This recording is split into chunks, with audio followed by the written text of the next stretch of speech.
why resets work. The pattern. Your brain runs on repetition, not truth. Your brain isn't judging you. It's not arguing with you. It's not deciding what's true or false. It's simply listening and wiring itself around whatever you repeat. Every thought you think is an electrical signal. Every repetition strengthens that signal. Over time, those signals form pathways, patterns, automatic, familiar. The loop.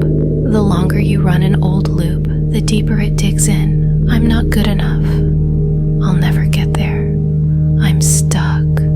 When you repeat a thought long enough, your brain literally restructures itself to make that belief feel true. Your mind becomes a mirror for your mental habits, not your potential. Neurons that fire together, wire together.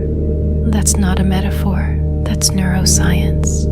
Your brain's job is efficiency, not evolution. That's why the same stress, same reaction, same spiral keeps showing up. That's why it's so hard to break patterns, despite good intentions and conscious motivation. The reset. A moment that changes the direction of your thoughts. A pause that interrupts a pattern to allow you to make a better choice. From a place of calm, begin your reset.